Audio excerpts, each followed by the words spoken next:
అది అనంతపురం జిల్లాలోని మారుమూల పల్లెటూరు. అక్కడ పెద్దిరెడ్డి, చెన్నమ్మ అనే దంపతులు ఉండేవారు.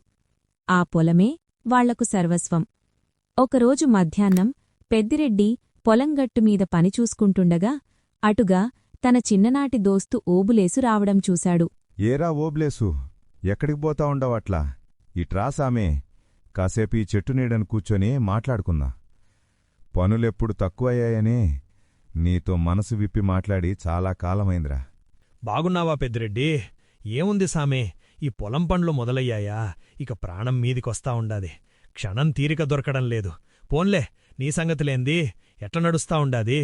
ఏముందిరా, అలా ఒకటొకటి లాక్కొస్తా ఉండా. ఇంతకీ నీ పొలం దుక్కి ఎక్కడిదాకొచ్చింది? దుక్కి దున్నిపెట్టినాను పెద్దిరెడ్డి. ఆకాశం వైపు చూస్తా ఉండా. ఒక్క వాన పడితే విత్తనాలు వెయ్యాలి. అది సరేరా, కాని ఈ వానలు నమ్మేటట్లు లేవు. సమయానికి కొరవకపోతే మళ్ళా కటకట్నే. అవును సామి, వానలు పడక సావుకాలి దగ్గర తెచ్చిన అప్పు తీరక సచ్చిపోతా ఉండాము. అసలు కంటే వడ్డీలే కొండల్లాగా పెరుగుతా ఉండాయి. నా వల్ల కావడం లేదురా పెద్దిరెడ్డి. నీ ఒక్కడిదే ఏముందిరా ఓబ్లేసు, ఊళ్ళో అందరి పరిస్థితి గిట్లే ఉండాది. ధైర్యంగా ఉండాలి సామి. వానదేవుడు కరుణిస్తాడని ఆశిద్దాం. అవే నమ్మకాలతో బతుకుతా ఉండాము. సరే పెద్దిరెడ్డి, టైమవుతా ఉండాది, నేను పొయ్యి వస్తా. ఓబులేసు వెళ్ళిపోయినా వాడు చెప్పిన అప్పుల గొడవ పెద్దిరెడ్డి తలకెక్కి కూర్చుంది. ఇంటికి వెళ్ళి అరుగుమీద దిగులుగా కూర్చున్నాడు. అది చూసిన చెన్నమ్మ దగ్గరకు వచ్చింది. ఏమండీ, ఏమైంది అట్ల కూర్చున్నారు?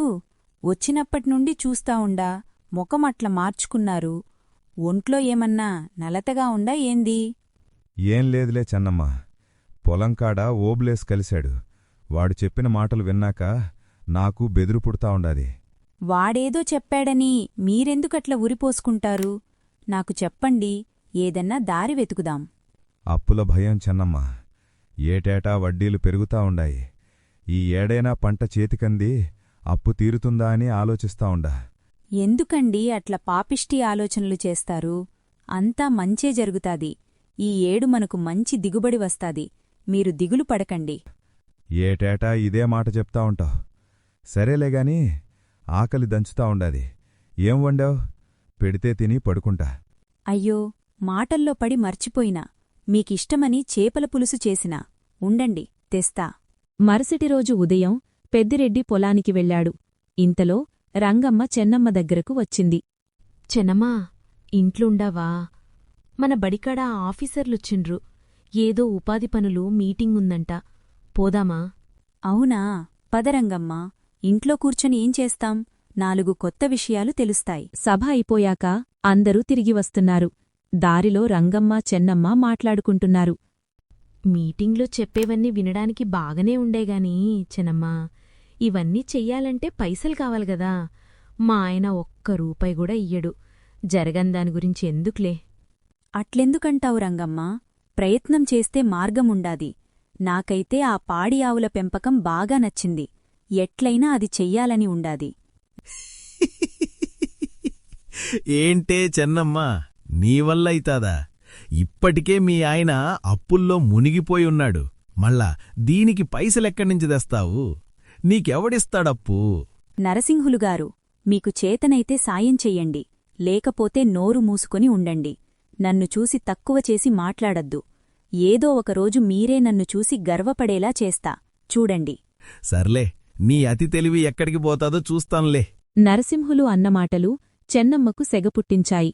ఎట్లైనా సరే తన కాళ్లమీద తాను నిలబడాలని నిశ్చయించుకుంది. పెద్దిరెడ్డి ఇంటికి రాగానే చెన్నమ్మ తన మనసులో మాట బయటపెట్టింది. ఏంది చెన్నమ్మా, ముఖం ఎర్రగా ఉంది? ఏమైంది? ఈరోజు బడికాడ నరసింహులు అందరి ముందు మన అప్పుల గురించి ఎటకారం చేశాడు. నా తల ఎక్కడ పెట్టుకోవాలో అర్థం కాలేదు. అందుకే చెప్తా ఉండా, మనమొక ఆవును కొందాం. నేను దాన్ని పెంచి పాలు అమ్ముతా. మీకు అప్పు కట్టడంలో సాయంగా ఉంటా. ఏమంటారు?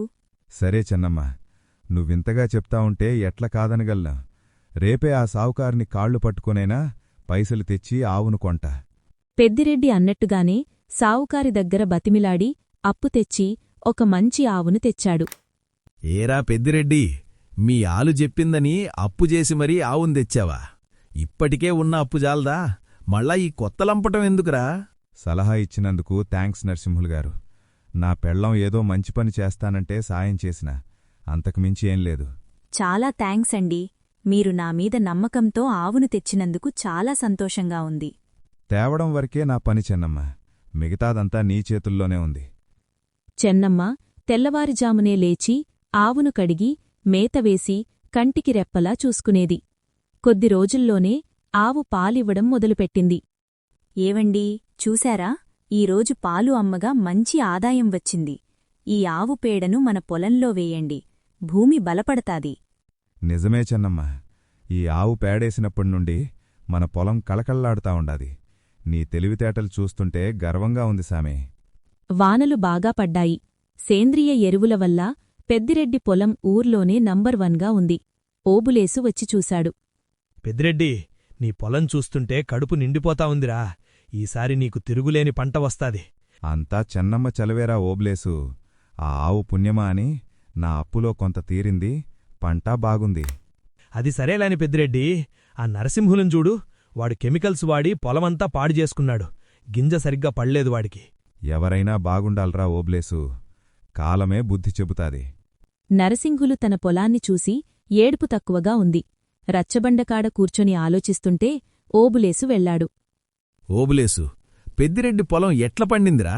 నా పొలం ఏంది ఇట్లయిపోయింది? వాడు ఆవు పేడతో సేంద్రియ ఎరువు వేసి పండించాడు. నువ్వాణ్ణి అటకారం చేశావుగాని వాడీరోజు తలెత్తుకొని నిలబడ్డాడు. వెళ్ళి సలహా అడుగు. ఏ మొహం పెట్టుకునెళ్ళన్రా? వాళ్ళనన్ని మాటలన్నాను గదా. పెద్దిరెడ్డికి వెన్నలాంటి మనసు సామి, వెళ్ళు. పంట కోతలయ్యాక పెద్దిరెడ్డి అప్పులన్నీ తీరిపోయాయి. సావుకారి కూడా పెద్దిరెడ్డిని మెచ్చుకున్నాడు. నరసింహులు దిక్కుతోచక పెద్దిరెడ్డి ఇంటికి వచ్చాడు. పెద్దిరెడ్డి, నన్ను క్షమించు సామి. మిమ్మల్ని తక్కువ చేసి మాట్లాడి తప్పు చేసిన. ఇప్పుడు నాకు దిక్కులేదు. నువ్వే ఏదో ఒక దారి చూపించాలి. పర్వాలేదు నరసింహులు గారు. ఎదుటివారిని చూసి నవ్వడం కంటే మనం కష్టపడ్డం గొప్ప. ఇప్పటికైనా తెలుసుకున్నారుగదా, చాలు. రండి, మజ్జిగ తాగి వెళ్ళండి. ఆ రోజు నుండి ఆ ఊర్లో ఆడవాళ్లందరూ చెన్నమ్మను చూసి సొంతంగా పనులు మొదలుపెట్టారు. అప్పుల బాధలు పోయి ఊరంతా పచ్చగా మారింది. చూశారు కద నాయనా, అప్పుల ఊబిలో ఉన్నామని అల్లాడిపోవడం కంటే ఆపదను కూడా ఒక అవకాశంగా మార్చుకున్నప్పుడే అసలైన గెలుపు మన కాళ్ల దగ్గరకు వస్తాది.